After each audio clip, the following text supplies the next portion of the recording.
Gordon, you are not God and you cannot play God. No.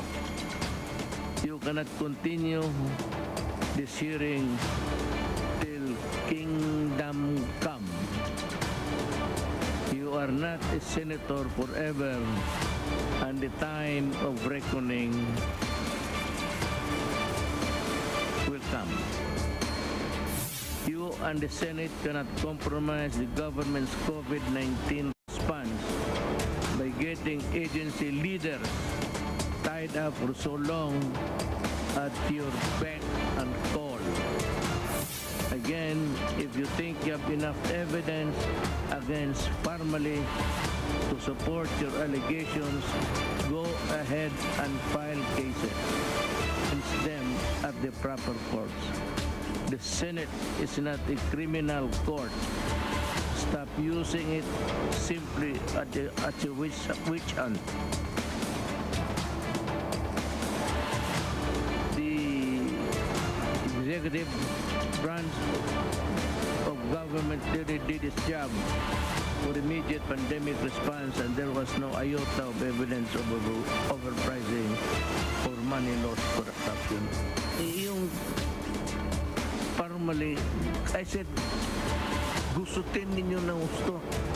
Tear it, whatever you want to do with that company. Huwag mo lang isali ang mga tao ko.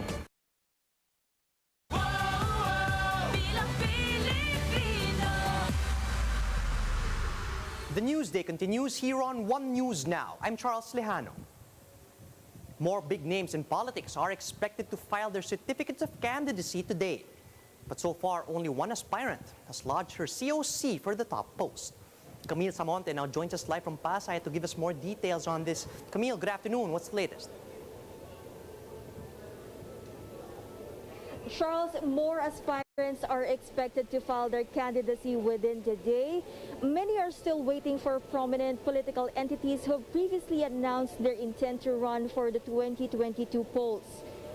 Former Senator Antonio Trillanes was present here at the venue for COC filing, but he only accompanied the nominee for the Magdalo party list, who is vying for another seat at the Congress. Trillanes previously said that he will file his COC on October 8 should Vice President Leni Robredo turn down Isang Bayan's endorsement.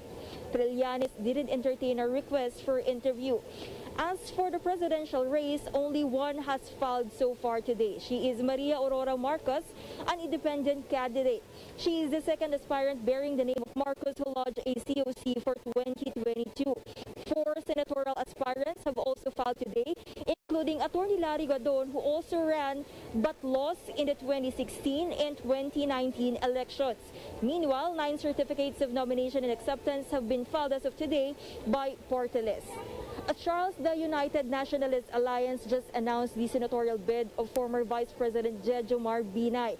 Binay is also part of the senatorial slate eyed by the Lacson-Soto tandem. However, there is no update yet on when he will officially file his COC for senator. Charles?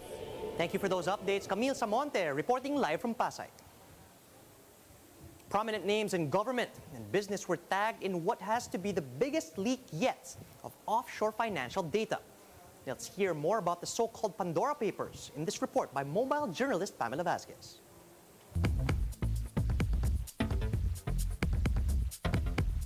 More than 900 individuals and companies linked to the Philippines were caught up in the Pandora Papers. That's according to the Philippine Center for Investigative Journalism in Rappler, which broke the story. Among the public officials implicated were Transport Secretary Arthur Tugade and former COMELEC Chief Andy Bautista. According to the report, Secretary Tugade and his children appear as owners of Solart Holdings, a company headquartered in the British Virgin Islands. This offshore entity was not declared in Tugade's SALN as the law mandates. Tugade has yet to respond on the matter. Bautista, who also chaired the Presidential Commission of Good Government in 2010, also appeared as an incorporator in an offshore company. Leaked documents showed Bautista owned Bowman Enterprises in the British Virgin Islands. Bautista also did not declare the offshore firm in the SALN. According to the report, Bautista said Bowman was registered to pull his family's investments and that he, quote, does not possess ill-gotten wealth. Conglomerates were also named in the Pandora Papers. These include the Gatchalians of Welix Group, who said the offshore companies were for, quote, legitimate investment purposes. Second-generation Gatchalians include Senator Sherwin and Valenzuela City Mayor Rex. Other prominent names on the list include the country's wealthiest families, such as the Cis, Aboitises, and Tantocos. Duterte's campaign donor, businessman Dennis Uy, was also identified in the leaked documents. The Pandora Papers is a massive leak of financial documents that allegedly expose hidden wealth and tax evasion. The project is spearheaded by the International Consortium of Investigative Journalists and involves some 600 reporters around the world. Mobile journalist Pamela Vasquez, We Are One News. In other news, Tropical Depression Lani maintains its strength while moving west-northwestward over the West Philippine Sea. To give us the latest, we have weather specialist Ariel Rojas joining us live from the Pag-asa Weather Forecasting Center. Ariel, good afternoon. Could you tell us what areas are still directly affected by TD Lani? Good afternoon, Charles. As Lani is now over the West Philippine Sea,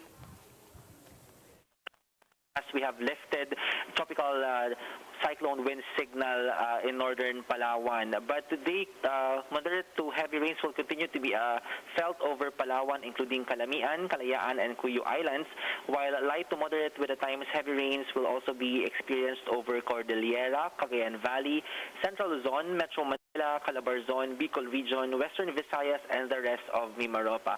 The rest of the country will also be experiencing cloudy skies with scattered rain showers and thunderstorms. The threats of flash floods and landslides remain high, especially in low-lying areas, in river channels, and in mountainous areas.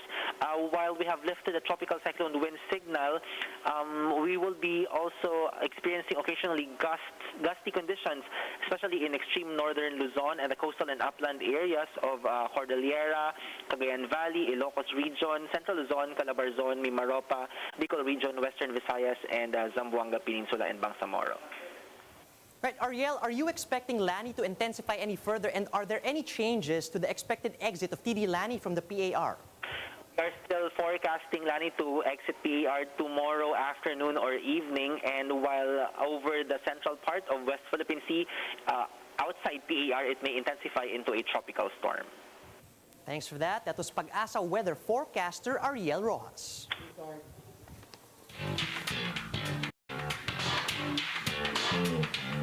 Hawaii-based Filipino influencer Bretman Rock makes history as the first openly gay man to grace the front page of Playboy magazine.